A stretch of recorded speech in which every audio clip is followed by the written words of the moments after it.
تو کسی اور فارم میں کرتی, کسی اور کلر میں کرتی. اب آپ اس بال کو ایکسپینڈ کرتے چلے جائیں, ایکسپینڈ کرتے چلے جائیں, ایکسپینڈ کرتے چلے جائیں, یہاں تک کہ یہ بال یونیورس کے سائز کی ہو جائے. بتائیے کہ کیا سائز کے بڑھ جانے سے سوال بدل جائے گا؟ ہرگز نہیں بدلے گا. ابھی بھی سوال رہے گا, یہ یونیورس کہاں سے آیا, ان اسپیسیفک پراپرٹیز کے ساتھ کہاں سے آیا, کیوں آیا, کس نے بنایا. یہ سوال اس وقت بھی ویلڈ رہے گا. لیکن یہ سوال اگر ہم جناب جاوید اختر صاحب سے کریں تو چونکہ ان کا ورلڈ ویو ایتھیسٹک ہے, اور صرف ان کا نہیں, مطلب جتنے بھی ایتھیسٹ ہیں اور ایتھیسٹک ورلڈ ویو کو رکھنے والے سے اگر آپ یہ سوال کریں کہ یہ یونیورس کہاں سے آیا, تو ان کا جواب یا تو آرگیومنٹ فرام اگنورینس ہوگا یا ڈوگمیٹک ہوگا. یا تو یہ کہیں گے کہ مجھے نہیں پتا کہ یہ کہاں سے آیا, لہذا گاڈ ڈز ناٹ ایگزسٹ, یہ آرگیومنٹ فرام اگنورینس ہے. یا یہ کہیں گے کہ یہ یونیورس خود بخود بن گیا. اس کا مطلب یہ ہے کہ اس بال کو بھی خود بخود بن جانا چاہیے, لیکن بال کے تعلق سے یہ ایکسپلینیشن ایکسپٹ نہیں کی جائے گی کہ یہ خود بخود بن گئی, لیکن یونیورس کے تعلق سے کر دیا جائے گا. اسے ہم دوسرے الفاظ میں ڈوگما بھی کہہ سکتے ہیں. دوسری چیز, ہمارے جاوید اختر صاحب ضرور گاڈ آف گیپس کی مثال بھی ضرور دیں گے, اور مثال دیں گے کہ پہلے زمانے میں بجلیاں کڑکتی تھی تو لوگوں نے کسی ایک خدا کی طرف, اور بارش ہوتی تھی تو دوسرے خدا کی طرف منسوب کر دیا, ان کے پاس دلیل نہیں تھی.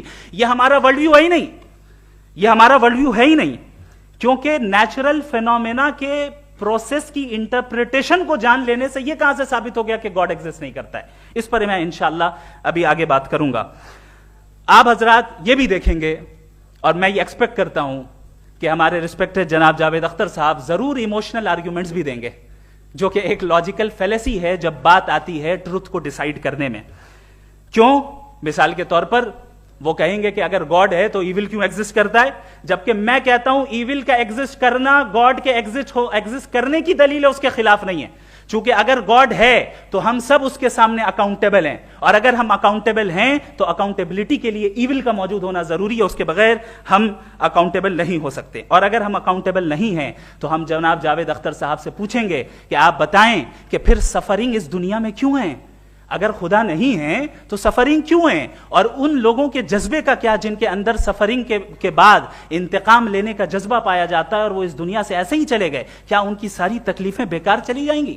اب آ جائیں اسی ایگزامپل کی طرف کہ بال, مجھ سے اگر کوئی پوچھے اس بال کو کس نے بنایا, اور یا اس ایکسپینڈڈ بال کو کس نے بنایا, میں کہوں گا کہ چونکہ یہ یونیورس اور اس یونیورس کی تمام چیزیں کانٹینجنٹ ہیں. کانٹینجنٹ ہونے کا مطلب یہ ہوتا ہے کہ جو اپنے ایگزسٹنس پہ کسی کے اوپر ڈیپینڈ کرتی ہو, تو ظاہر ہے یہ یونیورس کانٹینجنٹ ہے. اور اگر کوئی چیز کانٹینجنٹ نہیں ہے تو میں ریکویسٹ کروں گا کہ مجھے دکھا دیں کہ کون سی چیز یونیورس میں کانٹینجنٹ نہیں ہے, ہم بھی ذرا غور کر لیں اور ہم بھی دیکھ لیں. اور جب کانٹینجنٹ چیزیں موجود ہیں تو فلاسفرز کی اصطلاح کے مطابق, ہم اس ٹرمینالوجی کے مطابق ہم اس جگہ تک پہنچتے ہیں اور اس ہستی تک پہنچتے ہیں جسے نیسیسری بینگ کہا جاتا ہے, کہ یہ وہ نیسیسری بینگ ہے جس کا موجود نہ ہونا ناممکن ہو. چونکہ اگر یہ موجود نہ ہو تو ساری چیزیں ایگزسٹنس میں آئیں گی ہی نہیں, اور یہ ساری کانٹینجنٹ چیزیں اسی کے اوپر ڈیپینڈ کرتی ہیں. اب اگر آپ یہ سوال کرتے ہیں کہ پھر اس ہستی کو کس نے بنایا, پھر اس کا کاز کیا ہے, پھر اس کا کاز کیا ہے, پھر اس کا کاز کیا ہے, اور اینڈلیسلی چلے جائیں, اسے ہم کہتے ہیں انفینٹ ریگریس آف کازز, جو کہ لاجیکل فیلیسی ہے. کانسیپچولی انفینٹی پاسبل ہے. مثال کے طور پہ نیومیریکلز 1 2 3 گنتے چلے جائیں, انفینٹ نمبرز ہیں. میں کانسیپچولی بات نہیں کر رہا, پریکٹیکلی ریالٹی میں ثابت کر کے دکھائیں کہ infinite regress of causes possible ہیں یا نہیں. اگر پاسبل ہیں تو ہم مان لیں گے, مثال دے دیں, اور پاسبل نہیں ہے تو ایک ہی آپشن بچتا ہے جسے ہم کہتے ہیں نیسیسری بینگ. ایسی نیسیسری بینگ جو انڈیپینڈنٹ ہے, چونکہ اگر وہ ڈیپینڈنٹ ہوئی تو وہ نیسیسری نہیں رہے گی. ایسی انڈیپینڈنٹ بینگ جو اٹرنل ہے, اگر وہ اٹرنل نہیں ہوگی, اس کی بگننگ ہوگی تو وہ خود کانٹینجنٹ ہے. ایسی بینگ جو پاورفل ہے, کیونکہ کانٹینجنٹ کو ایکچوالائز کرنے کے لیے پاور چاہیے. ایسی بینگ جو انٹیلیجنٹ ہے اور نالجبل ہے, کیونکہ یہ یونیورس اسپیسیفک فارم اور اسپیسیفک لاز آف نیچر کے تحت پریسائزلی چل رہا ہے. Thank you. تھینک یو مفتی صاحب. میں